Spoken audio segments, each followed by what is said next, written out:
Thank you, Mr. Chairman. Please, no crosstalk, please. Please, no crosstalk. Thank you, Mr. Chairman. I realize that I am following the Leader of the Opposition, Shri Kargeji, who in an elaborate speech has covered almost all aspects of the subject. Close. Little close. Yeah. Almost all aspects of the subject. It's okay. It's okay. Mic is not working. Sir, mic is not. Mic is not working. It's working. It's working. Sir,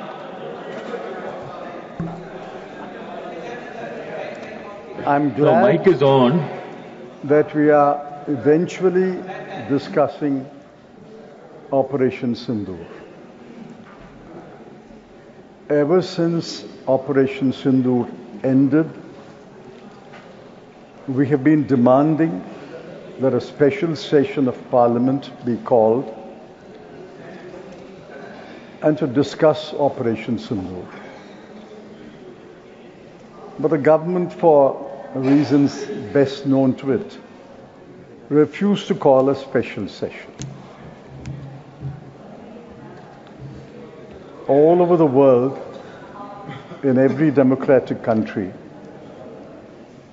where a war has taken place, even during the war, Parliament is in session. Example is the United Kingdom. And certainly after the war, the Parliament is convened to discuss various aspects of the war.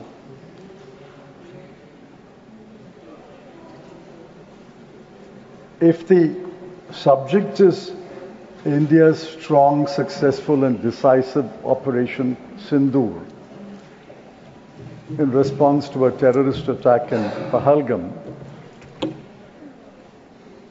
there can be no quarrel with that subject. The subject is really the aftermath of Operation Sindoor, the consequences of Operation Sindoor. On the subject itself, if you ask me, was Operation Sindoor strong? I would say yes. Was Operation Sindoor successful? I would say yes. If you ask me, was Operation Sindoor decisive? I can only say time will tell. Whether Operation Sindoor was decisive, only time will tell. I'm reminded of a decisive war. On December 16, 1971, there was a historic victory. General Niazi surrendered to General Jagjit Singh Arora along with 93,000 soldiers. It was the largest surrender of prisoners of war after World War II. That was a decisive victory. On the contrary, Operation Sindoor ended with a ceasefire. The India-Pakistan war over Bangladesh ended with a surrender of the Pakistani forces in favor of India. Operation Sindoor ended with a ceasefire. I think the people of India know the difference between surrender and a ceasefire. The government claimed, and we accepted, India has destroyed terrorist infrastructure in Pakistan in 9 places. We accept it. India had severely damaged 11 military air bases. We accept it. But why did India agree to a ceasefire? That is the question. The consequences of Operation Sindoor, the aftermath of Operation Sindoor is the question. Please remember that the Congress Working Committee was called after the Pahalgam attack, and we extended unconditional full support to the government. So did the India bloc parties. Nobody had any reservation in entrusting to the government full authority, full power, and full support to take whatever action it chose fit.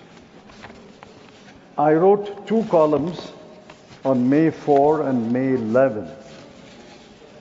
In fact, a couple of my friends commented that the column was very soft on government.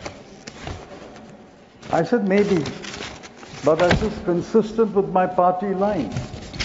This is consistent with my belief that in a war-like situation, we must trust the government, we must repose faith in the government, and allow the government to take whatever action it needs to take. I must record that the military leadership of India was exemplary. Let me repeat. The military leadership of India was exemplary. And not only during Operation Sindoor, but after Operation Sindoor, the military leadership has been candid and forthright.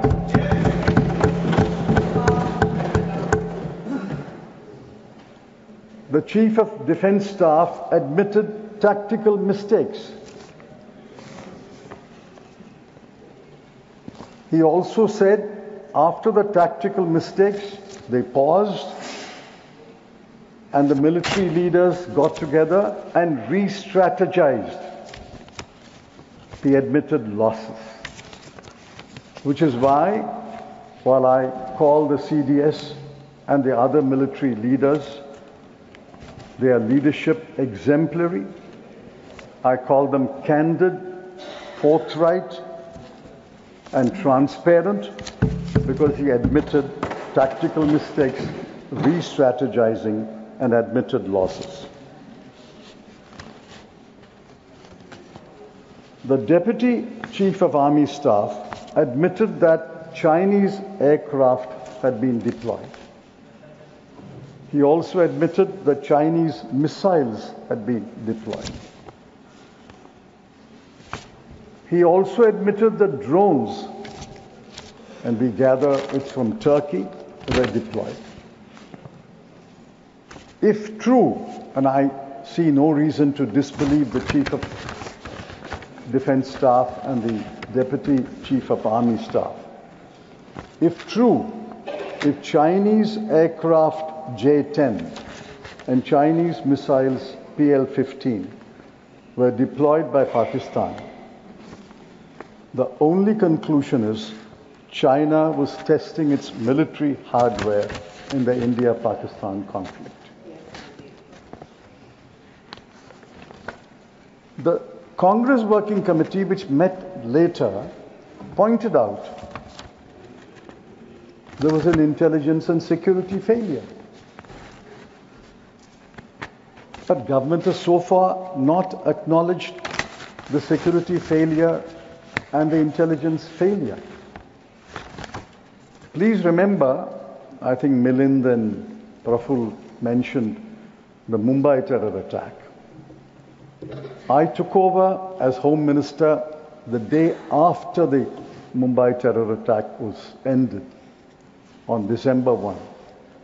Within a few days, I flew to Bombay. I think Milind was with me.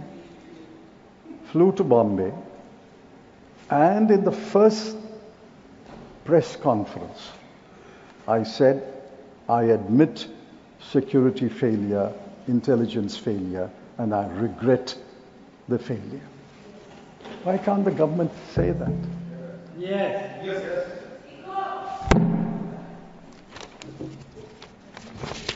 we also did a number of things.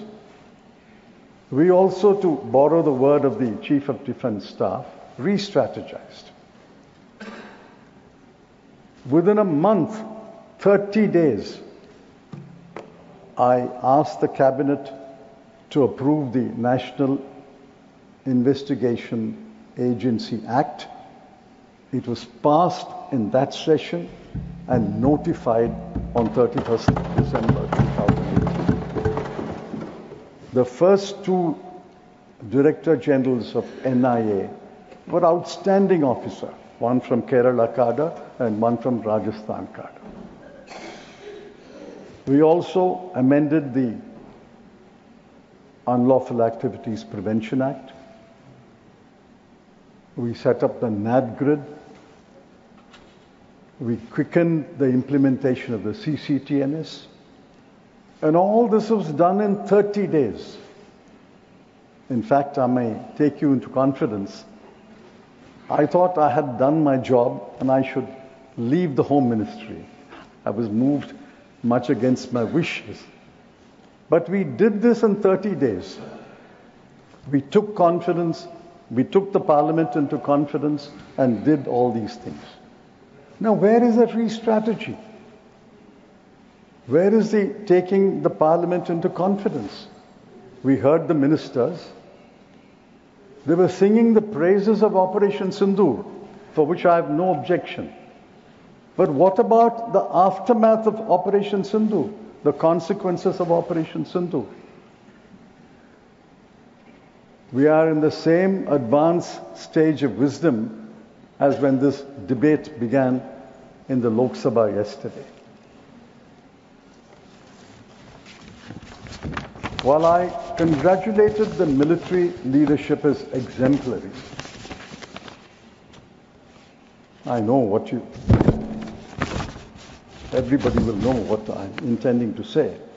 The political leadership has been thoroughly disappointing. The Defense Minister made a spirited statement yesterday in the Lok Sabha. Today he was his usual subdued, moderate self. The Foreign Minister made an articulate reply in the Lok Sabha. Today is not yet spoken.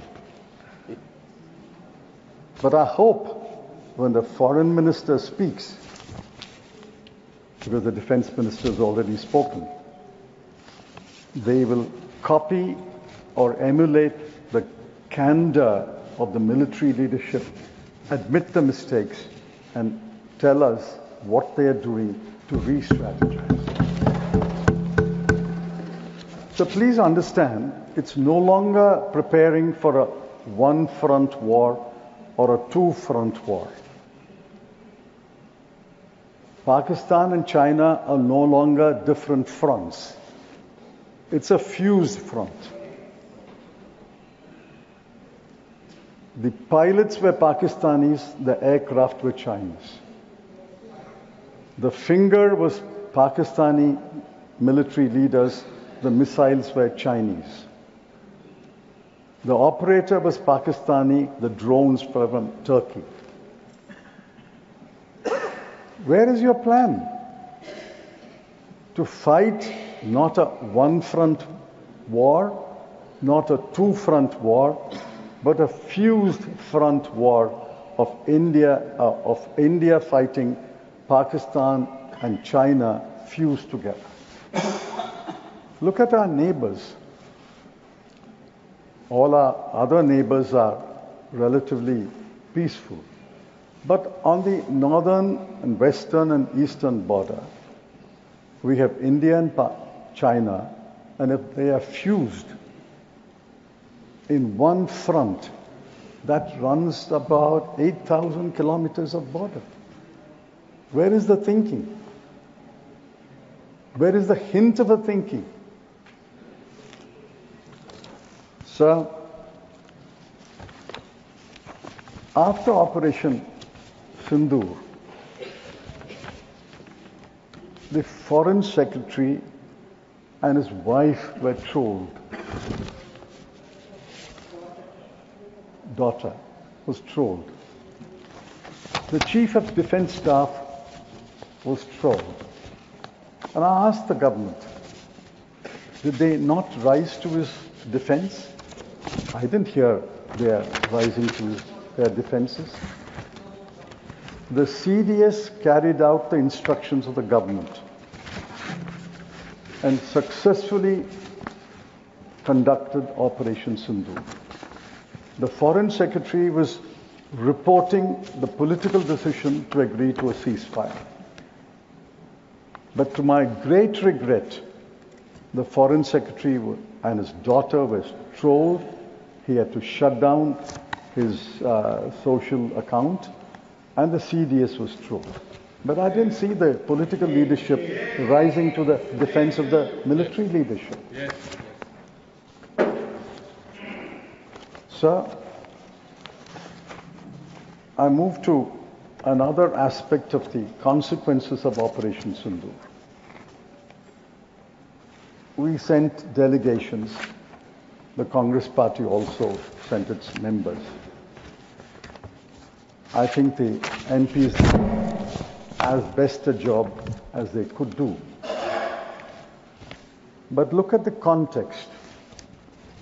During and after Operation Sindoor, mark my words, during Operation Sindoor, May 7th to May 10th, and after Operation Sindoor, on 9th of May 2025, IMF approved $1 billion to Pakistan under the Extended Fund Facility, bringing the total disbursements to $2.1 billion. India sits on the 18-member committee of IMFC, International Monetary Fund Committee. We did not vote against the proposal. We abstained. Why? Why did we abstain? Should we not have voted against the proposal? Yes. By saying Operation Sindoor is going on and you are giving money for what? That money will fuel the war. On 3rd of June 2025,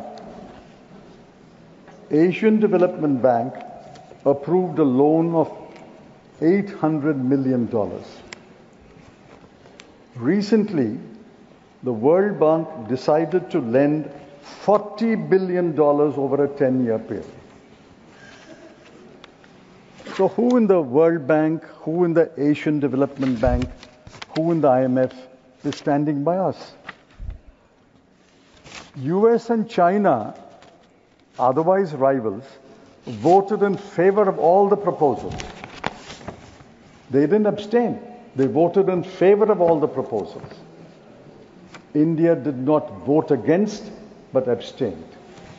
Is this the political leadership that the military leadership deserves? Is this the political leadership that India deserves?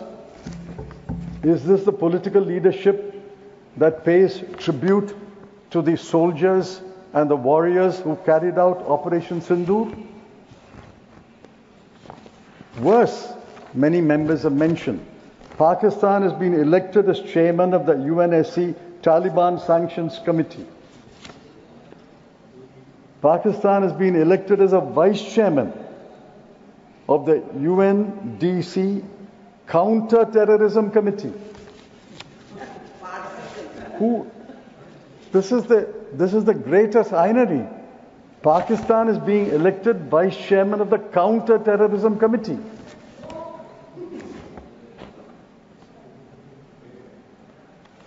China's Foreign Minister Wang Yi, my honorable Foreign Minister's good friend, he meets him often. China's Foreign Minister Wang Yi praised Pakistan's resolute action on terrorism and supported Pakistan. Our Foreign Minister, after he made the statement, met Mr. Wang Yi. He also had an audience with President Xi. Now, will he please tell us what did he tell Mr. Wang Yi and what did he tell President Xi? We'll come to President Trump later. But this is Mr. Wang Yi and Mr.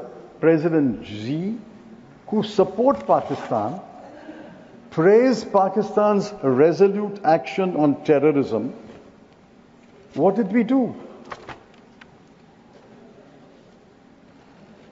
And I ask most humbly, I may be wrong, the foreign minister can correct me. We sent delegations to so many countries. Why did we not send to our immediate neighbors? Nepal, Bhutan, Myanmar, Sri Lanka, Maldives, Mauritius. Have we given up on our immediate neighbors? And besides, the further question arises. We send delegations to so many countries. Everyone condemned terrorism, sympathized with the victims in India. But which country condemned, named and shamed Pakistan? I have scoured I've scoured through the newspapers to the best of my knowledge, and I'm willing to be corrected. Is there a single country which condemned Pakistan, named Pakistan as a terrorist country? No, none. Sir,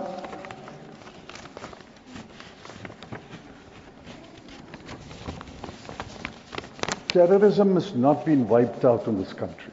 I have been Home Minister. I was bloodied in I had my baptism immediately after a terror attack. There are foreign terrorists infiltrated by Pakistan. There's no question about it. I accept it. I know it. I may not be as intelligent, but I'm not stupid. Pakistan infiltrates foreign terrorists. But please remember, there are also India-based terrorists, homegrown terrorists. They work together most of the time. They work separately. For example, Milind mentioned 3 attacks. The 2006 Mumbai attack was by home-based terrorists. 2008 Mumbai attack was Pakistan infiltrated terrorists. 2011 terror attack was again home-based terrorists. So terrorism does not divide by the border. There are infiltrated terrorists, there are home-based terrorists. Most of the time they work together. If you claim that the terrorist ecosystem has been demolished, that's wrong.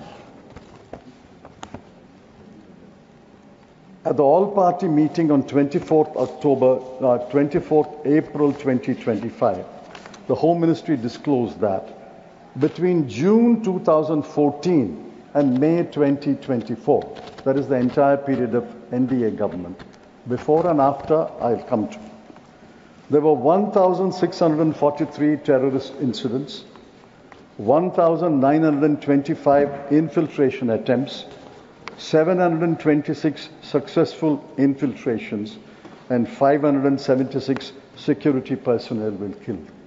I can have the data for the previous government of UPA 1 and UPA 2, for the previous government of Shri Vajpayee ji, and the NDA government. So let's accept the fact that terror ecosystem has not been demolished. It will be difficult to demolish, but we can demolish. Now let me get back to the ceasefire and I'll conclude. Kindly remember, President Donald Trump will not vanish until January 2029. That's our misfortune or fortune. Until January 2029, President Trump will be there. And he has only said it 29th time. And as the LOP said, before he finishes, when we read our newspapers tomorrow, he may have said it the 30th time. 1 minute. And he will say it several times. He is claiming to have stopped 6 wars. Cambodia, Thailand, Slovenia, Kosovo, Rwanda, Congo, and India and Pakistan. We are bristling now. But what did the Prime Minister say 5 years ago? Ab ki baar Trump sarkar. I'm sure the Prime Minister deeply regrets he ever said ab ki baar Trump sarkar. Now the sequence of events between May 7 and May 10 has been described. I want to ask one question. On May 10 at 3:30 p.m., the DGMOs of the 2 countries spoke on telephone. They could not have spoken without pre-instructions. There would be instructions from the government to the DGMO India. There would be instructions from government of Pakistan to DGMO Pakistan. They could not have spoken without instructions. They could not have agreed without instruction. And after agreement, they could not have not reported to their respective governments. Where is the record? The record will tell us. At 5:25 p.m., and I've asked this question several times, 3:35 the DGMO spoke. 5:25, before any Indian minister, before any Indian official announced the ceasefire, President Trump said, I am pleased to announce that India and Pakistan have agreed to a ceasefire. A few minutes later, Secretary Marco Rubio said, India and Pakistan have agreed to a ceasefire and will meet at a neutral site. At 6:05 p.m., Foreign Secretary announced the ceasefire and he was trolled for that. Why has the Prime Minister rebutted Mr. Trump? That's the question. He should have publicly rebutted Mr. Trump. There was not even a note of protest, a written note of protest. And this is part of the government's character in dealing with America. Illegal migrant Indians were deported in handcuffs and leg chains. Not a word of protest. Steep tariffs were imposed on Indian exports and deadlines have been set. Not a word of protest. US voted in favor of the IMF loan to Pakistan. Not a word of protest. Yes. Foreign students, including Indian students, barred from enrolling in Harvard. Not a word of protest. Student visa interviews were suspended. Not a word of protest. President Trump invites General Asim Munir to dinner and called him a phenomenal partner. Not a word of protest. That is how President Trump cannot be rebutted by this government. Because they don't protest against Mr. Trump. Maybe they hope there will be an ab ki baar, another Trump sarkar. Fortunately, the Constitution of the United States doesn't permit another Trump sarkar. So I finally appeal to the government, like the military leadership showed exemplary leadership and was candid and forthright. Please, from today onwards, show exemplary leadership, be candid and forthright, and take the country into